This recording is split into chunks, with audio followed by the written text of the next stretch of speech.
జై తెలంగాణ.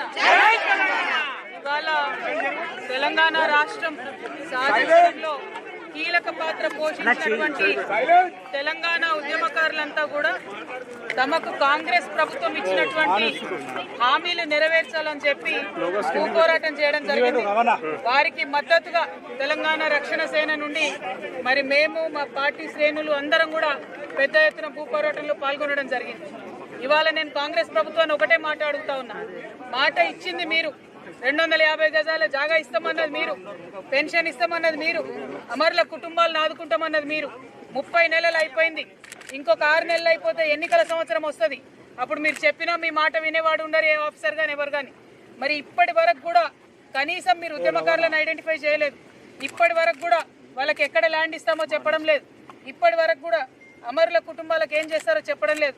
ఇవాళ ఈ తెలంగాణ రాష్ట్రంలో అమరవీరుల కుటుంబాలు ఘోష చెందుతూ ఉన్నాయి. ఇవాళ ఉద్యమకారుల నెత్తూరు చిందించిన రేవంత్ రెడ్డి గారు, మీరు గుర్తుపెట్టుకోండి, మీ కౌంట్ డౌన్ స్టార్ట్ అయింది ఈ రోజు నుండే. ఉద్యమకారుల రక్తం చిందించినటువంటి మీ పాత కాంగ్రెస్ ప్రభుత్వం కూడా బాగుపడలేదు, ఇప్పుడు మీ ప్రభుత్వం కూడా బాగుపడదు. అంతేకాదు, వారికి రక్షణ కవచంగా ఇవాళ మా టీఆర్ఎస్ ఆడబిడ్డలందరం కూడా వెళ్ళినాం. డీజీపీ గారిని అడుగుతా ఉన్నా నేను, ముఖ్యమంత్రి గారిని అడుగుతా ఉన్నా నేను, మహిళా మంత్రులను అడుగుతా ఉన్నా నేను, మంత్రివర్గాన్ని అడుగుతా ఉన్నా.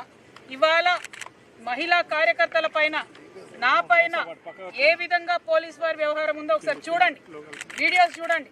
డీజీపీ గారిని స్ట్రేట్ గా అడుగుతున్నా, ఏ పోలీస్ మాన్యువల్లో మీరు మహిళల్ని ఈడ్చుకెళ్లాలని రాసిపెట్టుందో చెప్పాలి. ఇవాళ మీరు ఏమడిగినాం? మేము కొత్తగా అడిగినామా?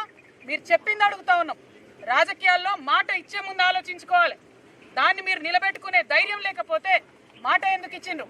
ఉద్యమకారులను మోసం చేస్తే చూసుకుంటే ఎట్లా ఊరుకుంటాం? ఖచ్చితంగా నిలదీస్తాం, ఇక ముందు కూడా నిలదీస్తూనే ఉంటాం. ఇవాళ మేము కోరేది ఒకటే, మీరు కేబినెట్ సమావేశం పెట్టుకున్నారు. ఈ కేబినెట్ సమావేశంలో ఉద్యమకారుల విషయానికి మీరు క్లారిటీ ఇవ్వండి. ఎప్పుడు భూమి ఇస్తారో చెప్పండి, వారికి ఎట్లా న్యాయం చేస్తారో చెప్పండి. కానిస్టేబుల్ అభ్యర్థులు ఉన్నారు, వాళ్ళు సెక్రటేరియట్ ముట్టడి చేస్తూ ఉన్నారు, వాళ్ళకి ఎట్లా న్యాయం చేస్తారో చెప్పండి. ఊరికే కేబినెట్ మీటింగ్లు పెట్టుకోవడం, మెట్రోలని మూసీలని పెద్ద పెద్ద వాళ్ళ మాటలు మాట్లాడడం, మీరు ఇచ్చిన 6 గ్యారెంటీలు అమలు చేయకపోవడం ఇది కరెక్ట్ కాదు. ఖచ్చితంగా ముఖ్యమంత్రి గారు, కాంగ్రెస్ ప్రభుత్వం ఆన్సర్ చేయాల్సిందే. ఇదంతా ఒక దిక్కు నడుస్తుంటే బీఆర్ఎస్, బీజేపీ, కాంగ్రెస్లో ఉన్నటువంటి ఎవరు కూడా ఉద్యమకారుల అరెస్టును ఖండిస్తలేరు. ఎందుకోసం ఖండించడం లేదు?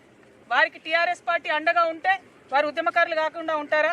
ఇవాళ ఉద్యమకారుల మీద లాఠీలు ఎట్లా విరుగుతాయని అడిగేటటువంటి ధైర్యం ఎందుకు ప్రతిపక్షాలు చేస్తలేవని ఈ సందర్భంగా మేము ప్రశ్నిస్తూ, ఏది ఏమైనా తెలంగాణ ఉద్యమకారుల పక్షాన మేము ఇవాళ మొదటిది ప్రారంభించినాం. ఇది కంటిన్యూ అవుతుంది, వారికి భూములు ఇచ్చేంత వరకు కూడా కంటిన్యూ అవుతుంది.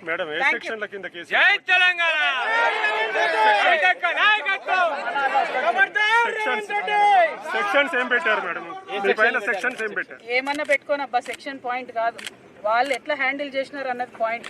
ఇవాళ అంత కక్షతోని ఉద్యమకారుల పక్షాన నిలబడ్డ మమ్మల్ని ఈడ్చుకొని వెళితే ఏమన్నా అవార్డు వస్తుందా ఈ గవర్నమెంట్కి? ఇచ్చింది మాట వాళ్ళే కదా. ఇచ్చిన మాట నిలబెట్టుకునేటటువంటి ధైర్యం లేనోళ్ళు, ఆ మాత్రం గుండె ధైర్యం లేనోళ్ళు, ఆ మాత్రం పరిపాలన చేసేటటువంటి శక్తి లేని వాళ్ళు మాటలు ఎందుకు ఇవ్వాలి? 6 గ్యారెంటీలలో 1/2 గ్యారెంటీ నిలబెట్టుకున్నారు. ఒక్క ఫ్రీ బస్ తప్ప ఏమైనా ఇచ్చిండ్రా? ఉద్యమకారులకు ఇచ్చిన మాటలు నిలబెట్టుకున్నారా? ముసలోళ్ళకి ఇచ్చిన మాటలు నిలబెట్టుకున్నారా? ఇలా రైతులకు ఇచ్చిన మాటలు నిలబెట్టుకున్నారా? అడిగితే ఇంత దాష్టికం చేస్తారా? ఇవాళ నేను ఈ మాట అనడం లేదు, డీజీపీ గారిని నేను స్ట్రేట్గా అడుగుతున్నా, ఏ మాన్యువల్లో మహిళలను ఈడ్చుకొని వెళ్ళి అరెస్ట్ చేయాలని ఉందో చెప్పండి దయచేసి.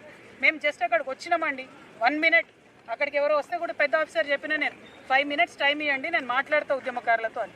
మాట్లాడే హక్కు లేదండి? ఒకవేళ అది ప్రభుత్వ భూమి, ఎస్ మేము క్లెయిమ్ చేసినాం, మీరు చెప్పాలి కదా, ఒక డైలాగ్ ఓపెన్ చేయాలి కదా, ఇక్కడ ఉండడానికి వీల్లేదు అనాలి కదా. మాట ముచ్చట ఉండదా డెమోక్రసీలో? సీదా ఈడ్చుకొని వెళ్ళిపోతారా? ఇది ఎక్కడ న్యాయం? ఖచ్చితంగా దీనికి మాత్రం కాంగ్రెస్ పార్టీ మూల్యం చెల్లిస్తుందండి. Thank you. జై